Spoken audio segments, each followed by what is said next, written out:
Right, guys, welcome back to Unplugged Health Series. Ollie and I, obviously we've been chatting and looking at comments and feedback, and I think we're talking circadian rhythms. Yeah, so it wasn't necessarily that someone said about circadian rhythm, it was more about energy through the day, sleep.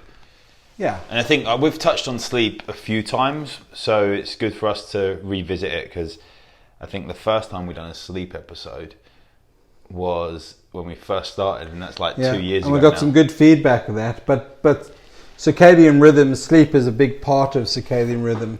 Yep. But I don't know if many people understand what circadian rhythm really, what we're referring to as circadian rhythm. Yeah, so we talk about body clock. Yeah. Circadian, now I'm going to, circa. Someone's been doing some reading. And diem means day. So around a day. It's our natural body clock of how it gets energy throughout the day, how like it rise and fall with the actual light. Now, one of the things, looking at some studies and things like that over the last week, is that our natural body clock is 24.2 hours. So it's actually 24 hours to 12 minutes. I haven't read so that. if we don't rise and fall and charge with the sun, basically the actual body has to absorb 12 minutes every day. Okay. So that's where the sun rises, the sun falls, we have to rise and fall with the day. Now, if we don't absorb that because of stress, blue light and all these sorts of things, then the body takes a hit and we get out of sync. So if we get out of sync 5 days in a row, we're an hour out of sync. And that's where we naturally get some form of jet lag. So you might find with people that they're all right to be up late one night, and 2 nights it gets worse, and 3 nights it gets worse, and then people that are out of sync for like 10, 15, 20 days, they just find their body clock is completely shot. Well, I can relate to that. I've experienced that. I'm sure many people have that to the point where life has thrown all sorts of curveballs, and get to the point of saying, it's like perhaps 2 or 3 hours before your normal time you'd normally go to bed, and it's just like, I'm shut. I can't, my brain's switching off. I've just got to go. And you have that big catch up.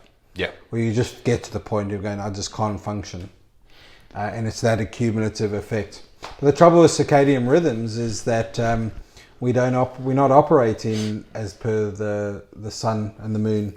Well, yeah, and that was one of the interesting things in the studies that shows that if you went and lived, like in a hypothetical sense, if you went and lived on a campsite with no false light or anything like that, you literally spent a day or two, so 2 days, rising and falling with the natural sun, you had campfire and everything like that, you would actually realign your circadian rhythm for a few weeks on end, just from those 2 days. Do you think we know what our real natural circadian rhythm state is?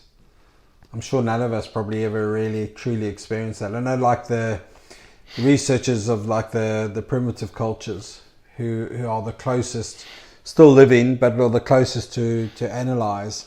And a lot of them within, certainly in the northern hemispheres, would retire and go to sleep as the light drops, but then in the middle of winter would actually be productive again during the night, and then and then sleep again. Whereas in the summer they wouldn't do that. They would work and be active through until the night, and then just sleep through. And that would just a natural observation that they were more in tune with a rhythm of nature. But we're so out of tune really with the rhythm of nature. Yeah, and I think as well that the more stress our lives throw at us, the harder it is to stay switched on during the day. And then certain things we do, which, like when we have caffeine has a 5-6 hour half-life. Yeah. And then melatonin gets produced, melatonin being a sleep hormone, it gets produced over a course of 5 hours. So if we break that melatonin production, so say from like 5 to 10 p.m. with false light, and there's some caffeine still in our system from our coffee at 3 p.m, we're going to have problems with sleep. Yeah, going on from one of our podcasts, which we did, caffeine, and we spoke about the half-life, and that's one thing which has stuck with me. So I generally don't have any caffeine drink, ideally in the afternoon. Yeah. And I'm one of those classics where it's like I can have a caffeine coffee, and go and seemingly, go to sleep and sleep all through the night, no problem. But when you understand the physiology of that, that doesn't mean you're getting quality. Yeah, just because your eyes are, and this is the same when people have sleeping pills. I know there's people that, and when I was like 27, I went to the doctors and couldn't sleep. He gave me Zopiclone and said, have it 2 weeks, and it, like on the trot. What? But that doesn't give you restorative sleep. It basically just knocks you out. Yeah, and that's the thing is if you understand the rhythm and you get away from the concept of sleep or oversleeping or undersleeping, and that's the problem, and look at the rhythm. So take circadian rhythm to a greater thing. You're just your natural rhythm of life. What's out for you to then break sleep? So if your problem is sleep, then you're going to get prescribed a sleeping tablet For the symptom. to get you to sleep. But that doesn't mean sleep is actually the problem.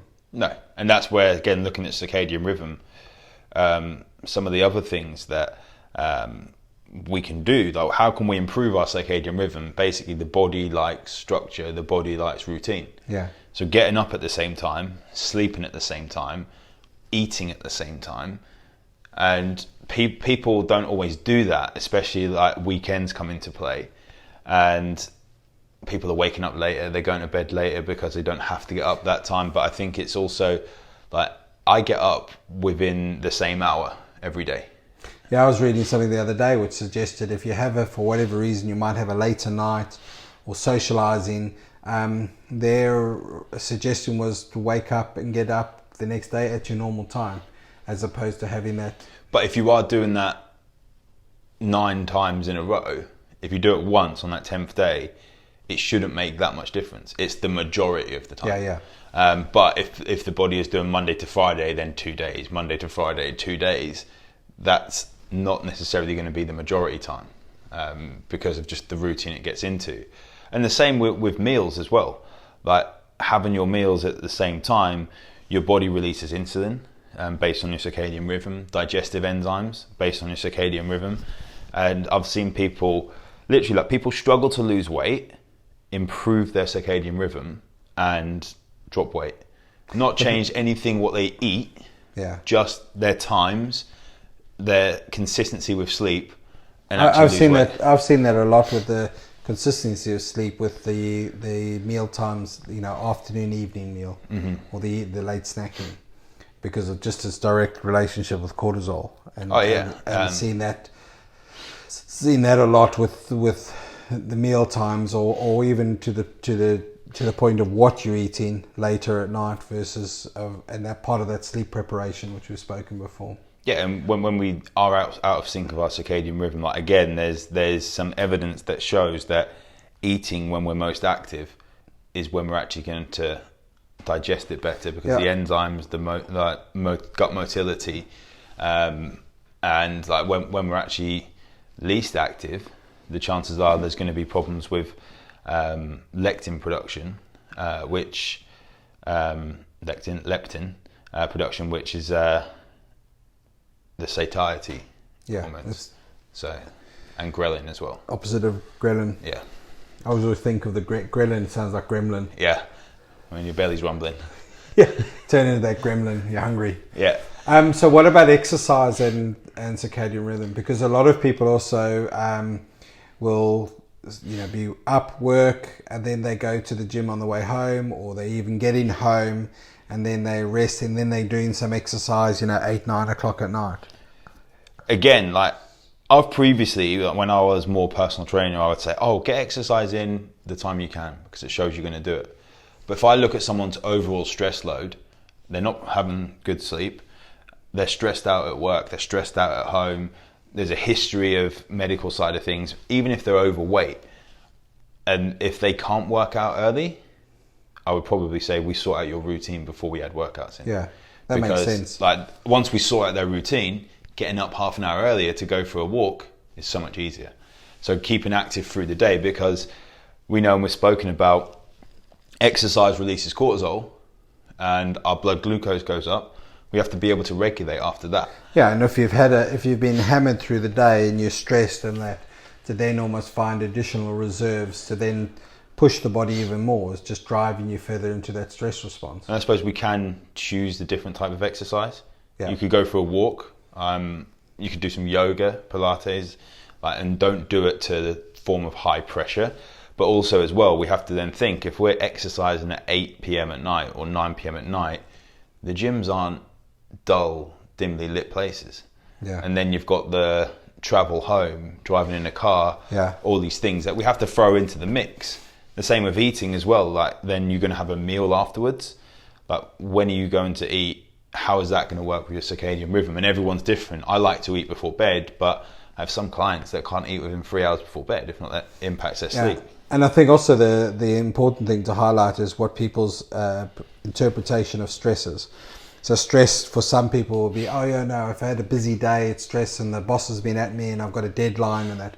But as you say, like within the gym, stress can also be artificial light. It can be, audio stress. Anything which is going to heighten the sensitivity. From a chiropractic perspective, we will always look at the nervous system. So anything which is going to waken the nervous system, so that stimulating flight or fright. So whether it's a video game, a TV, a computer, anything which is going to stimulate and increase activity is a stress. Yeah. Anything which relates us to slow our heart rate, slower our rhythm, get us to breathe deeper, and that is moving us more into that rest and recharge. So that sleep preparation element starts way before it's like, oh, now time to go to bed.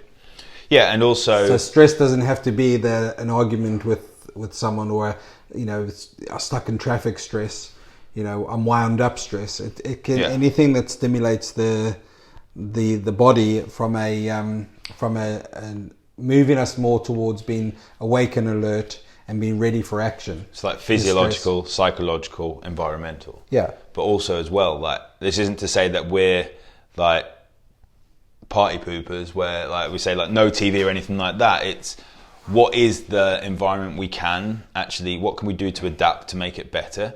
And first off, like the way we wake up has been shown to impact how much light we need in the evening. Right. So when people say like, and I used to be really bad for it, I'd have to have like a light like this on, and then people have a lamp on and say, oh, it's not enough. Through the night? Not through the night, like not like being scared of the dark or anything, like under the gremlins under the bed. But I just wouldn't feel like I'd have to have that on it just would be too dark. Now, if we wake up closer to sunrise and get light exposure, so not with sunglasses, not through a window as such, but actually be outside in the light, even in duller weather, it's still going to be brighter than being indoors.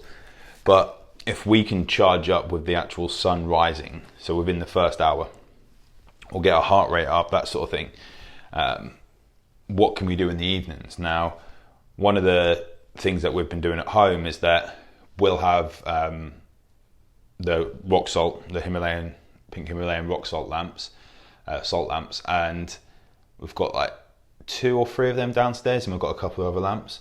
Is that after dinner, like they're on, normal lights are on until dinner, then we'll switch one of these lamps off every 15 minutes, and you just wait and see, like, do you regulate with that? Because your body adapts, like your pupils let in more light, or don't stop letting in the light. And when you get to the point where you are comfortable or getting uncomfortable, you just keep that last one on. Another thing that we do as well is that, okay, like we know blue light exposure can switch on the brain cells, and the brain thinks it's the daytime. So blue light, if anyone didn't know, is like the false light we're getting from computers, from TVs, from our phones. There are filters, but still the brightness of the light will let out some stimulatory effects. I was reading the other day, there's even a reference point where they suggested that, so some people will have, that they get up in the middle of the night, go to the toilet, and they go through and it's pitch black, so as they go in, they switch on the light, so you get bang, a bright light, and then go to the loo, come back, and they reckon that that's quite a significant pattern interrupter into your sleep cycles. Oh, massively. So some people go, yeah, I go back to bed, but actually it's disrupted that whole natural rhythm of each cycle, just because there's been a sudden big bombardment of light. And that's what I mean by that stress element. And that's a direct thing there. The light forces your body to change quickly. Hits the pineal gland. It changes your circadian rhythm. It gives it a false kind of little burst of that day. Actually, you suddenly just had a bit of light, and now you're going back into dark. And that can be enough to set off a cortisol spike. Oh, massively. And then that just throws out the whole quality of sleep. So people are then waking up. But especially for some who are getting up and going to loo, 3-4 times in the night, you're getting these bursts all through. But you've already usually got a cortisol spike to wake you up already, so you're making it even higher. Yeah. Which is pretty nasty with that. But also... now, I'm not advocating then you necessarily get up, go and have a pee, especially guys in the middle of in dark. Yeah.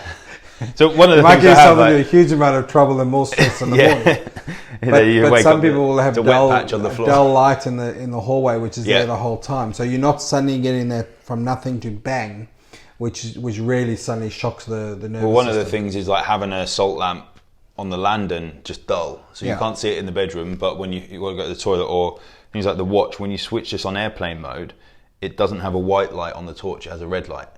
So when that's on airplane mode, so you can actually walk around and you've got a light on your wrist. But so switching the lights to as dull as you can in the evening is going to be beneficial, but also recognizing that even on your phone, like having a switch off time for your phone and switching your phone down dull. Yeah. But also there were some studies into body clocks, and it was done on flies, and I don't know what they done with them, but they put some kind of formula that glowed up, and they realized that every part of the fly had its own body clock. So our organs, like kidneys, liver, hearts, they all have their own body clock, but they do have a master clock, and that master clock is in the hypothalamus in the brain, and that is the one most sensitive to light exposure. But also your gut has its body clock, and that's more regulated by the timing of your food. And what they also, so we like to think that we're in control, but there's studies also suggested that your basic body clock is governed by your gut bacteria. Yeah. So you got to look when you look at circadian rhythm, you have to look at the gut-brain connection. And when you're and so what they found also, I mean, you all know this already, but the gut bacteria, they operate and function more efficiently at different times of the day. Mm-hmm. But they are being governed by their own system, not by us. And also they move into different parts of the gut at different times. So at night they're least active, and they therefore determine. So there's this question of, is the body clock also governed by our interaction with our gut, or vice versa? But they've also found that a lot of people, the body clock gets thrown by the gut bacteria, particularly with your shift workers, because they tend to eat at irregular times. So they're then eating when the gut bacteria are off clock. So they're saying, hey, here's a big meal, digest me. The gut bacteria are going, I'm not in that mode. So you get, dysregulation of digestion.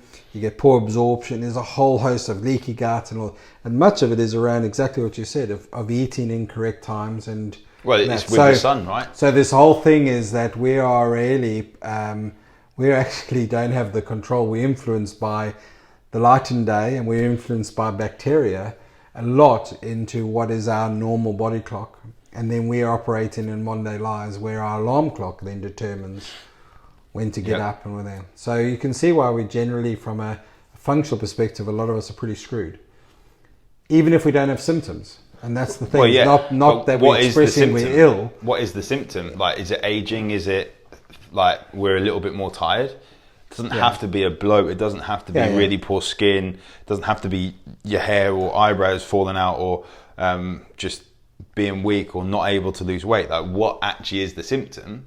Like brain fog, or someone just forgetting where they put their keys? The things we kind of rub off as aging.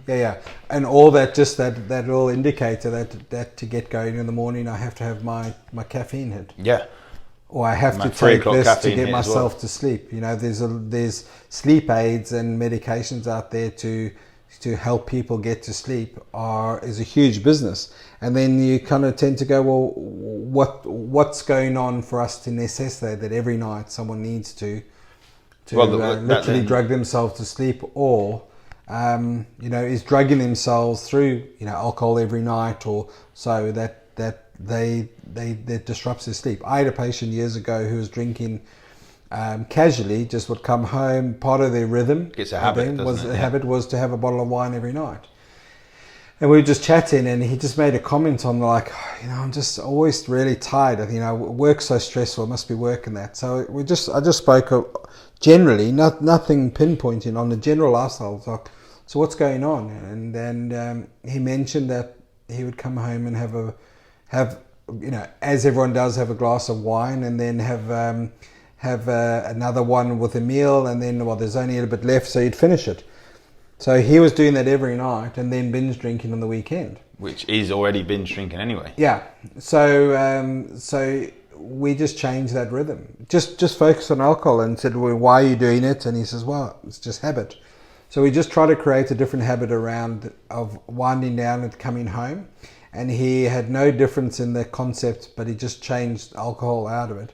And his sleep, he said his next thing was, I sleep so much better. I wake up in the morning refreshed. And then he says, now I can cope with the stress at work. So he had got in the total dysregulated cycle. And so one was feeding off the other.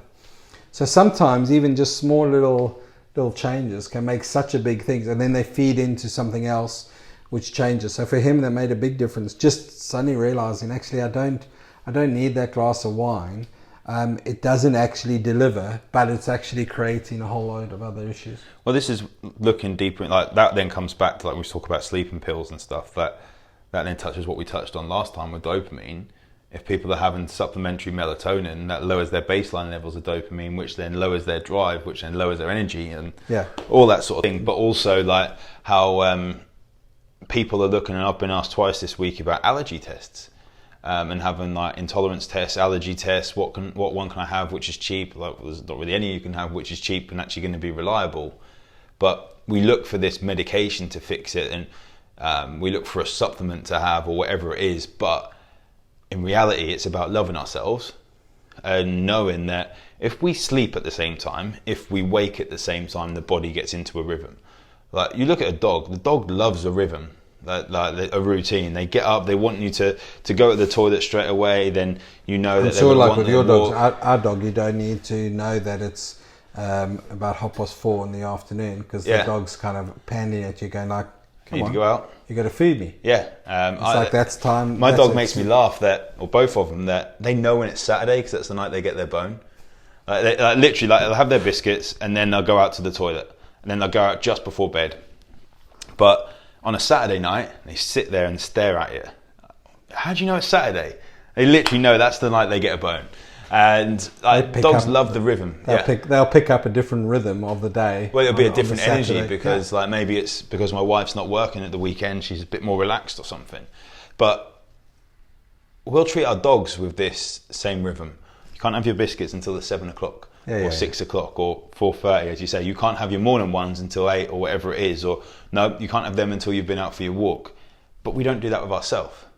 And then we'll see things like for the dogs, like you can't have chocolate because it's bad for you.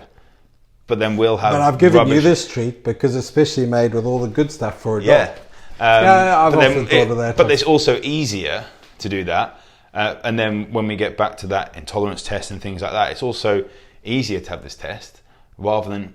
One of the hardest things that I've seen from 15 years of working with people like all around the world is that loving themselves is one of the hardest things, especially when it comes to parents.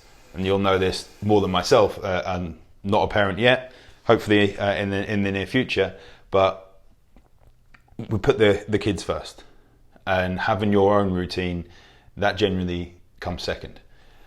And hugely, it's that unconditional love element. But we also, as parents, are big hypocrites because we'll say to kids, you can't have that, eat your greens, eat this, because, that's not good for you. And when the kids go to bed, we go, or we open up that to relax. So then we're like, now's my time. Yeah. So, I think that just comes into awareness, and also, are you doing it as a habit? Do you actually need it? Chances are no.